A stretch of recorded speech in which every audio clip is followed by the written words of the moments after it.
Okay guys, I'm going to be doing a quick video of the Boker Vigtig Vs Wild knife in Magnacut. And that's the knife, the steel invented by Larrin Thomas. It's an interesting story if you look it up. That's CPM Magnacut. He's an independent guy, I think the only independent guy to ever design a steel and have it put into production. So, at the time of doing this, there weren't any English-speaking videos on this knife. There's videos of people in Germany and Poland and wherever doing stuff and battening and cutting chains in half and chopping through 9-inch nails with it and all that sort of stuff and throwing sparks. We're just going to be staying at the desk, just having a look at it. Just so we've got a video. You can put your subtitles on, but just so there's somebody speaking English for English speakers to just listen to. Okay, like I say, I didn't expect the knife to be presented this well as well. That's another reason for doing this. I think it's the best presented knife I've come across actually. So this is an updated version of the Vigtig, well, normal knife, for a better word. They did it for the Vs Wild television programme, which I believe is German. We don't get it here. So that's the knife. The scale used to have 3 rivets and the scales were G10, I believe. Some places say that it's micarta, but I don't think it is. This is micarta, OD green, which is a good colour really. You can't go wrong with OD green. It's 4mm thick blade. There is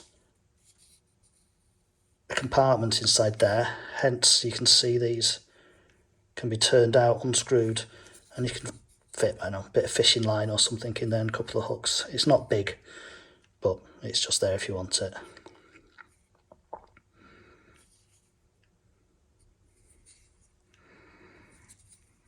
Let's compare it to something else. SE4. Again, you got your micarta scales on there. I like the feel of them, they're nice. This though is in a carbon steel, so hence the black coating. Something bigger. Okay.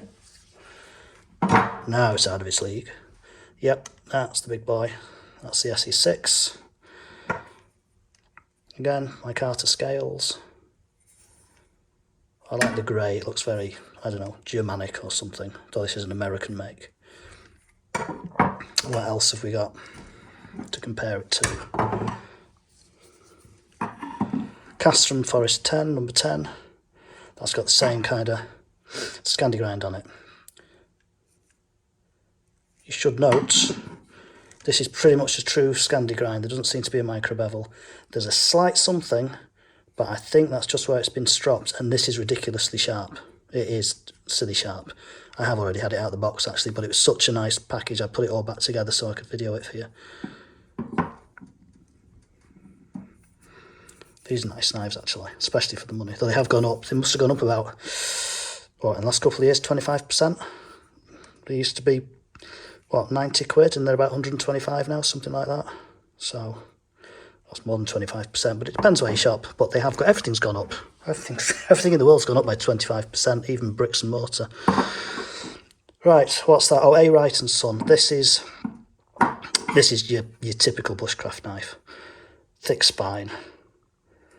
It's actually it's just basically the Woodlaw knife. It's made out of the same steel. It's the same design, pretty much exactly.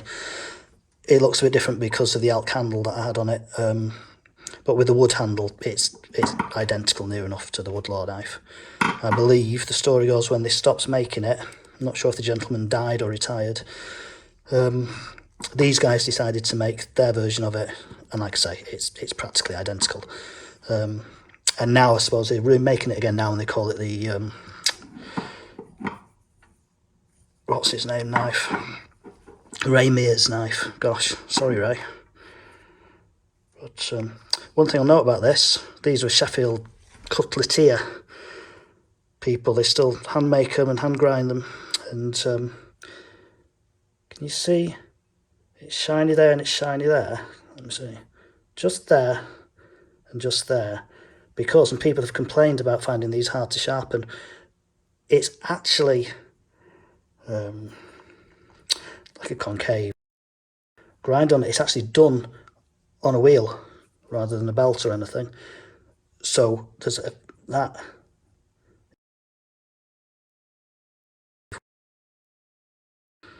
So a razor grind, I suppose I'd call it. But I've found if I just rest the stone there and there and just do it, it doesn't look pretty, but it's sharpened. So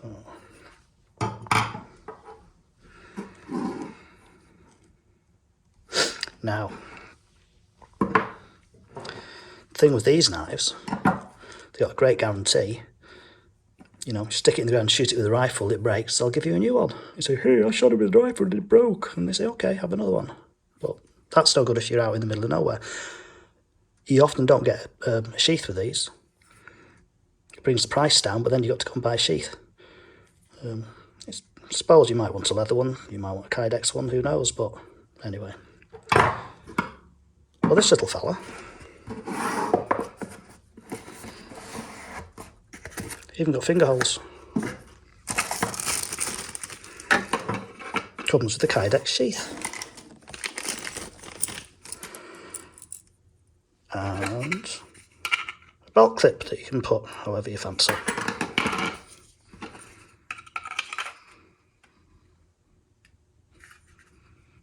Fine.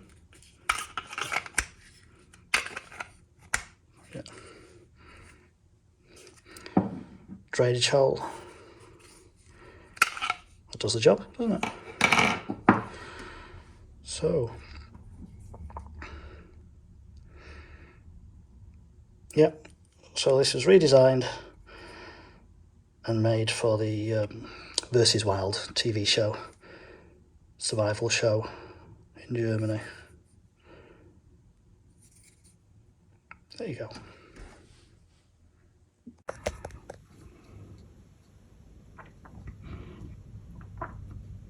I don't know if you can make that out, but the nice touch is that the lettering is actually stamped or etched right into the metal. It's not just printed on, it's actually, yeah, stamped or cut, machined into it. So that's never ever going to wear off. Light's not quite catching it with the camera, but yeah, that's etched right in. You might as well look at the micarta close up too. So nice OD green, fairly dark already. You can see these machine marks. Can you just about make out little grooves? This here is slightly rounded to keep your thumb a bit comfy, and then from here, can you see where it changes? And then it goes, it's ground angular from this point here, so you can cast sparks with it nice and easily.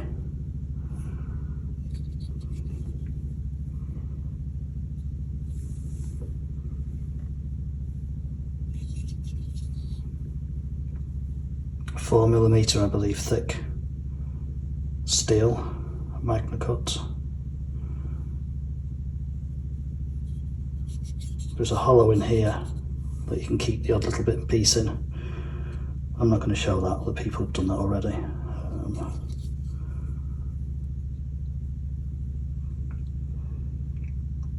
OD green, that's olive drab. Grey's nice, black's nice, but you can't go wrong really with OD green.